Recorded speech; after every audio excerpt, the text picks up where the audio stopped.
Lesson 3.3 is presentation of data, so we're going to be talking about a few different types of charts and graphs. The first one we're going to be talking about is frequency histograms. They're similar to a bar chart, but the difference is that a histogram is for quantitative data and a bar chart is for qualitative data. So like back in elementary school where you got a bag of M&Ms and you separated them into colors and then you made little bar charts for each of the colors, that's qualitative data. So the bars are separated from each other. And you're talking about something, versus a histogram, the bars aren't separated because the numbers back up to each other, and you're talking about numbers.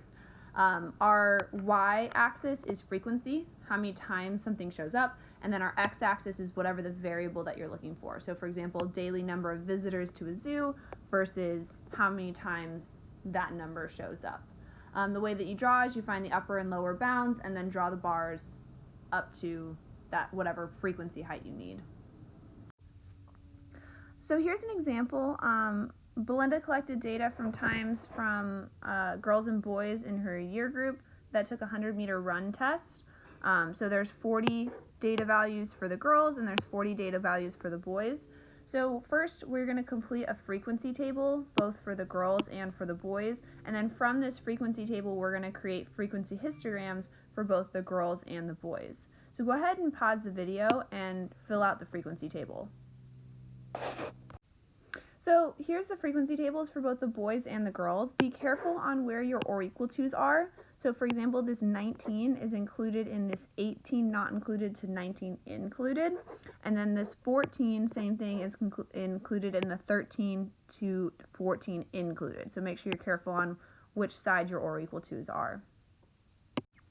Here's the frequency histogram for the girls.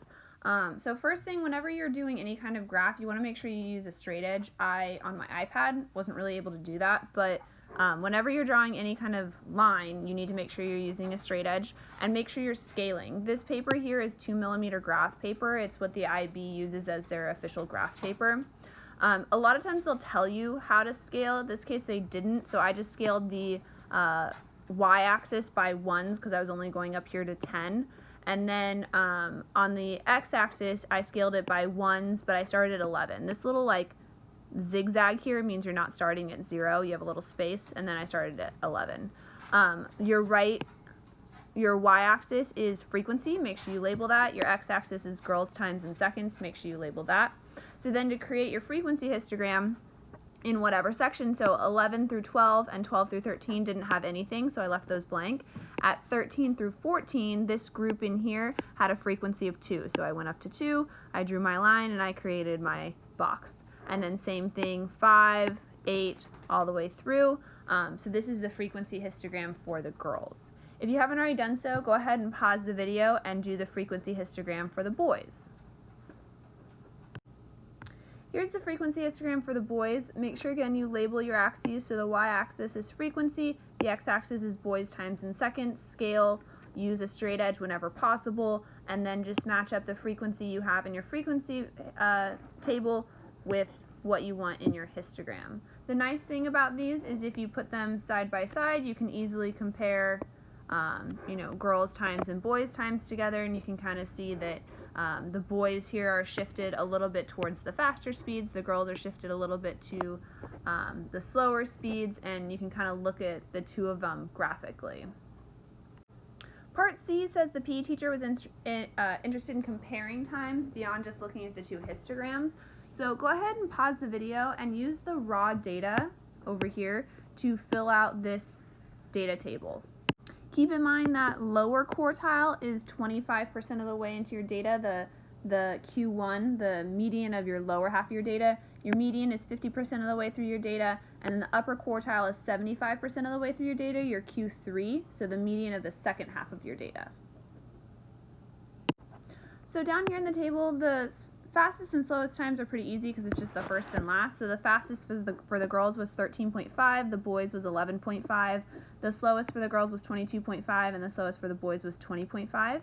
The median is halfway through your data. There's 40 data points, so in between the 20th and 21st. So for the girls it would be 16.35, and for the boys it would be 14.4. Lower quartile is the median of the first half of your data. So if you only look from the smallest to the median, then take the median of that. So in this case, it would be happening between the 10th and 11th data points. So your Q1 or your lower quartile is 15.4. And for the girls, for the boys, it's 13.35.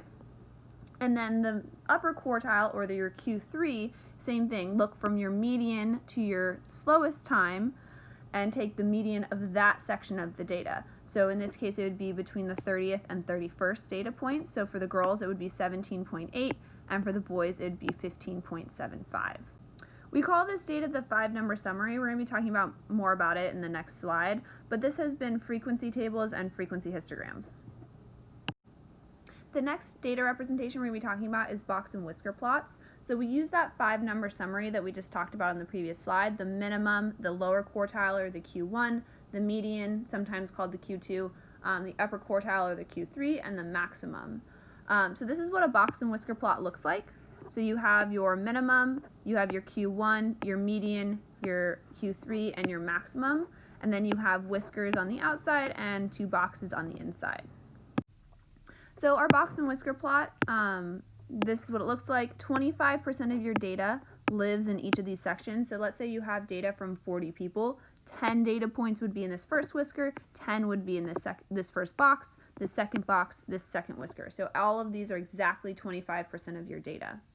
You can also represent outliers in box and whisker plots, which we talked about on a previous video. So outliers are anything that's much larger or much smaller than the rest of your data. The way that you calculate your outlier is anything that is less than your lower quartile or your Q1 minus 1.5 times your IQR. So remember, the IQR, the inner quartile range, is your Q3 minus your Q1. Or anything that's greater than your upper quartile, your Q3, plus 1.5 times your IQR. Just a reminder, your IQR is the middle 50% of your data. So if you're looking at your box and whisker plot, it's anything that's represented in the box part. That actually is your inner quartile range. So here's a second example. We're going to use the same data from the previous example with the male and female 100-meter run times. And we're going to take that bottom part C, that table that was the 5-number summary. And first thing we're going to do is we're going to create box and whisker plots for both of those.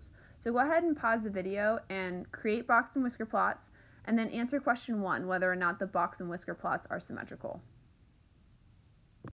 So here's the box and whisker plot for the girls' times. Again, make sure you label your axis down here. In this case, there's only a y-axis, only an x-axis, so label those girls' times. Make sure you scale it, use a straight edge whenever possible.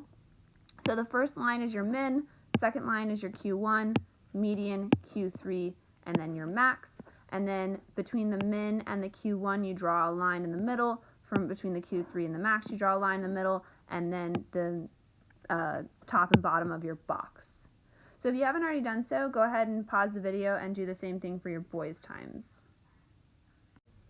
So here's the box and whisker plot for the boys' times. Again, make sure you label your axis here and scale. And then also, if you notice, I labeled each of these lines. It's helpful both for you as a person who's making the box and whisker plot, but also anybody who's reading your box and whisker plot, including your examiner, to make sure you label your min, your Q1, your median, your Q3, and your max. So here are your 2 box and whisker plots for the girls and for the boys. So if you haven't already done so, go ahead and answer question 1, whether or not the box and whisker plots are symmetrical. So if you look at the 2 plots, symmetrical would mean that the length of the 2 whiskers are the same and the box is the same, the median's right in the middle. In this case, no, they are not symmetrical. Neither one of them. If you look at the girls, or actually either of them, the boys or the girls, this second whisker is much longer than the first whisker. And your boxes, the boys is a little more symmetrical in the box than the girls is.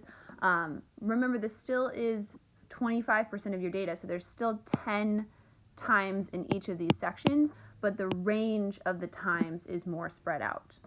So next we want to find any outliers. So on the previous slide we talked about how to calculate outliers. So first thing you need to do is to calculate your IQR, your Q3 minus your Q1. So try and figure out if there's any outliers for either of the boys or the girls.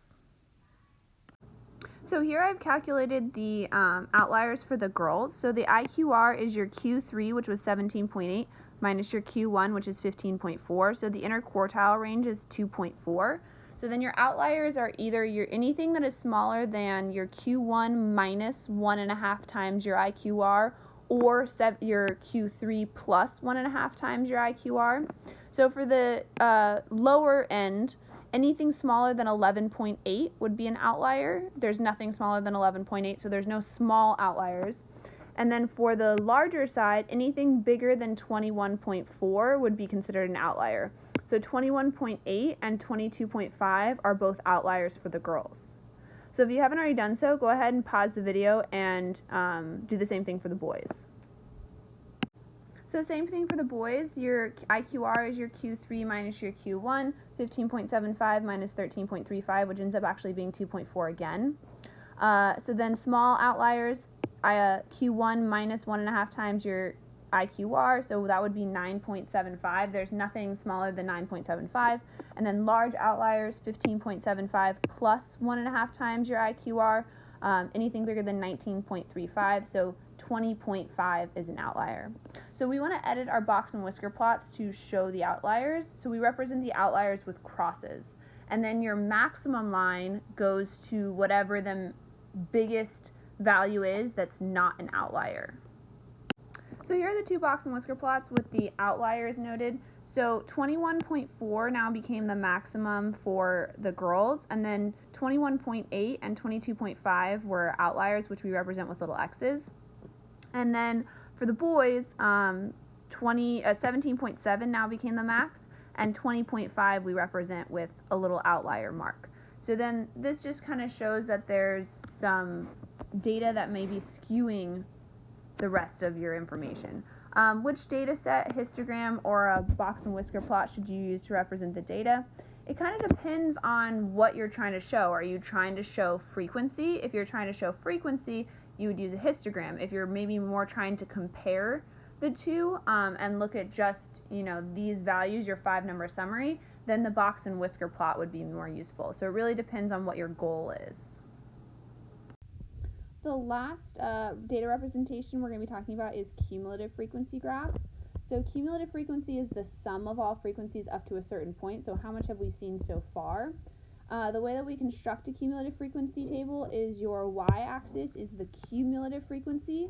So the last point will always be whatever your total frequency was. In this example, it was 360. That was up here. And then your x-axis is your upper class boundary. So you're looking at what I've seen up to this point. We can use this to help us find percentiles. Percentiles are certain percentage of the curve. So for example, if you have 360 total data points, what's your 90th percentile? That would be 90% of the way through your data. For example, your lower quartile is your 25th percentile. So the number of visitors to Hales Castle was noted on 200 separate days of the year, and they created a frequency table for us. So this is how many visitors showed up on a certain day and how many days had that number of visitors. So 16 of those 200 days had between 0 and 50 visitors. So first thing, part A, explain how you can tell there were fewer than 100 visitors on 54 of those days. So go ahead and pause the video and use the frequency table to help you answer that. So if I want fewer than 100 visitors, that means there's either 0 to 50 visitors, so 16 days, or 50 to 100 visitors, so 38 days. So if I add these together, I'm going to get 54 days there was less than 100. So that's what the cumulative frequency is looking at. So this is a cumulative frequency table. So up to 50 visitors, 16 days had up to 50 visitors. Up to 100 visitors, well, there was the 16 that we've already counted, plus the 38 that are between 50 and 100. So if I want to know how many days had less than 150 customers or visitors, that would be, we've already counted 54 days between the first two groups, plus there's another 50 that were between 100 and 150 visitors. So that means there was 104 days that had less than 150 visitors. So go ahead and pause the video and finish filling out this cumulative frequency table. So for the next one, less than 200, the 104 that we've already counted plus the 36 that are between 150 and 200, so you get 140, and then add on 32, you get 172, add on 19, you get 191, add on 6, you end up with 197, and then add on 3, you end up with 200. For a cumulative frequency table, this bottom row should always be your total frequency, because when you get to the highest number, you should have counted everybody. So again, cumulative frequency, always think of it as how many have I counted up to this point. So up to 150, there was 104 days that happened. So part C, we want to draw a cumulative frequency table. So when you draw a cumulative frequency table, your x-axis is going to be your upper class bound. So in this case, these are your x values, and then your y-axis is your cumulative frequency. So this column over here is your y-axis. Go ahead and pause the video and give the cumulative frequency graph a try.